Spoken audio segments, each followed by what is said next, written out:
নমস্কার প্রিয় চতুর্থ শ্রেণীর ছাত্রছাত্রীবৃন্দ, আজকের এই শিক্ষামূলক ক্লাসে তোমাদের সবাইকে জানাই আন্তরিক স্বাগত। এখন আমরা চতুর্থ শ্রেণী গণিত বিষয়ের দ্বিতীয় পর্বে দ্বিতীয় পর্যায়ক্রমিক মূল্যায়নের 2026-এর গণিতের প্রশ্নপত্রটির উত্তরসহ ধাপে ধাপে আলোচনা করতে চলেছি। তাই তোমরা প্রত্যেকে ভিডিওটি স্কিপ না করে প্রথম থেকে শেষ পর্যন্ত ভালোভাবে দেখো এবং চ্যানেলে নতুন হলে অবশ্যই চ্যানেলটিকে সাবস্ক্রাইব করো। তো চলো আর দেরি না করে আমরা মূল আলোচনায় প্রবেশ করি। প্রথমে একের দাগে নিম্নের প্রশ্নগুলির সঠিক উত্তর লেখো। 1 গুণ 5 সমান 5। প্রথম প্রশ্ন নাম্বার ক সমান 3 ভাগের 1 ভাগ সমান কত? 1-এর 3। পরের প্রশ্ন নাম্বার খ 6 মিটার 30 সেন্টিমিটার সমান কত সেন্টিমিটার? 6 মিটার 30 সেন্টিমিটার সমান 630 সেন্টিমিটার। নাম্বার গ ফাঁকা ঘরে তোমার গ্রেটার দেন বা লেস দেন বসাও। 5-এর 10 ড্যাশ 7-এর 10। তো এখানে সঠিক উত্তর হবে 5-এর 10 7-এর 10, অর্থাৎ 7-এর 10 যেহেতু বড়, তাহলে 5-এর 10 লেস দেন 7-এর 10। পরের প্রশ্ন নাম্বার আকারের যে দাগ নম্বরটা রয়েছে 1-এর 10 1-এর 20, এখানে সঠিক উত্তর হবে 1-এর 10, অর্থাৎ 1-এর 10 গ্রেটার দেন 1-এর 20। নাম্বার ঘ দশমিক ভগ্নাংশে প্রকাশ করো। 10 ভাগের 7 ভাগ, অর্থাৎ 7/10, এটাকে দশমিক প্রকাশ করলে হবে তোমার 0.7। তাহলে দশমিক প্রকাশ করলে হবে 0.7। ওকে, চলো পরের প্রশ্ন নাম্বার 5/5 অংশ সমান কত অংশ? 5/5 অংশ সমান 1 অংশ। নাম্বার 2 নিচের প্রশ্নগুলির উত্তর দাও। 2 গুণ 5 সমান 10। তো প্রথম প্রশ্ন নাম্বার ক 155 সেন্টিমিটারকে যদি আমরা 100 দিয়ে ভাগ করি তাহলে আমরা এখানে সঠিক উত্তর পাবো 1 মিটার।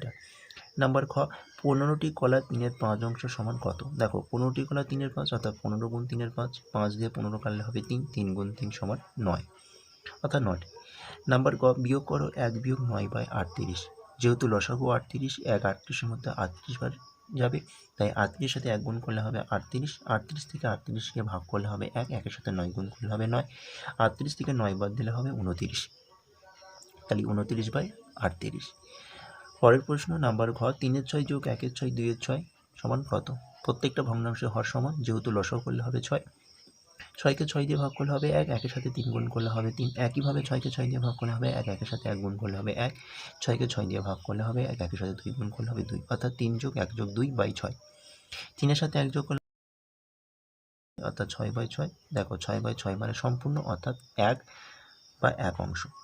চলো পরের প্রশ্ন নাম্বার 19 প্রকৃত ভগ্নাংশ কাকে বলে? উদাহরণ দাও। যে ভগ্নাংশের লব ছোট হর বড় তাকে প্রকৃত ভগ্নাংশ বলে, যেমন 1-এর 2। নাম্বার 3 যোগ ও বিয়োগ করো। 2 গুণ 2 সমান 4। প্রথম প্রশ্ন নাম্বার ক যোগ করো 8 কিগ্রা 20 গ্রাম যোগ 5 কিগ্রা 180 গ্রাম।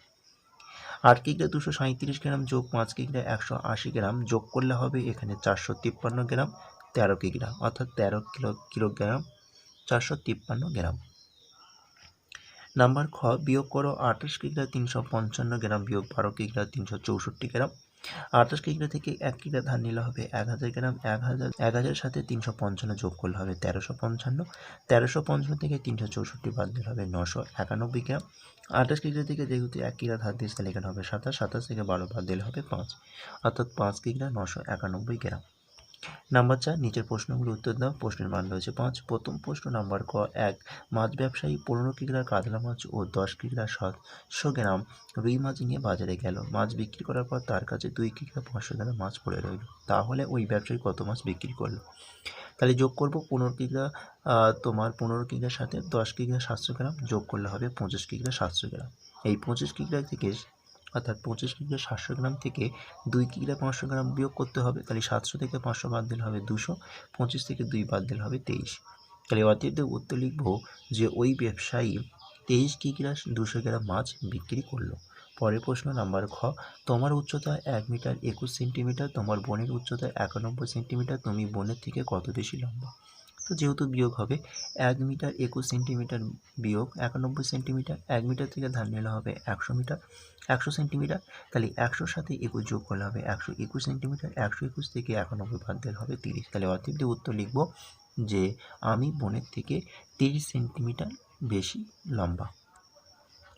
নাম্বার 5 নিচের প্রশ্নগুলির উত্তর দাও। 3 গুণ 2 সমান 6। প্রথম প্রশ্ন নাম্বার ক একটি নারিকেল গাছে 48টি নারিকেল ফুলেছিল।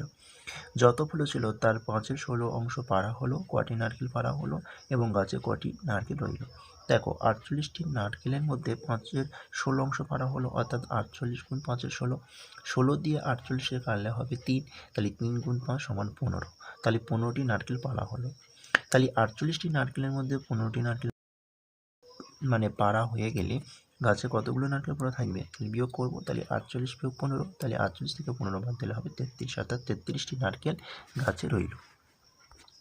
পরের প্রশ্ন নাম্বার ক, একটি ফাঁকা 5 লিটার জল রাখা জারে 2 লিটার 250 মিলিলিটার। নাম্বার খ, একটি ফাঁকা 5 লিটার জল রাখা জারে 2 লিটার 250 মিলিলিটার ঠান্ডা জল এবং 1 লিটার 800 মিলিলিটার গরম জল লাগলাম। ওই জল রাখা জারটা ভর্তি করতে আরও কত জল ঢালতে হবে? তা প্রথমে দুটো যোগ করব, অর্থাৎ 2 লিটার 250 মিলিলিটার যোগ 1 লিটার 800 মিলিলিটার যোগ করলে হবে 3 লিটার 1050 মিলিলিটার, অর্থাৎ 4 লিটার 50 মিলিলিটার।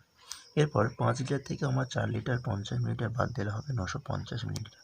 তাহলে অতএব উত্তর লিখতে হবে যে ওই জল রাখা জারটা ভর্তি করতে আরও 950 মিলিলিটার জল ঢালতে হবে। তো এটি ছিল ক্লাস 4th শ্রেণীর দ্বিতীয় পর্যায়ক্রমিক মূল্যায়নে আরেকটি গণিতের প্রশ্নপত্র। তো গণিতের প্রশ্নপত্রটা মনোযোগ দিয়ে দেখো এবং চ্যানেলে নতুন হলে অবশ্যই চ্যানেলটিকে সাবস্ক্রাইব করো। আজকের ক্লাসটি আমি এখানে শেষ করছি। টাটা, বাই বাই, ভালো থেকো, সুস্থ থেকো, ধন্যবাদ।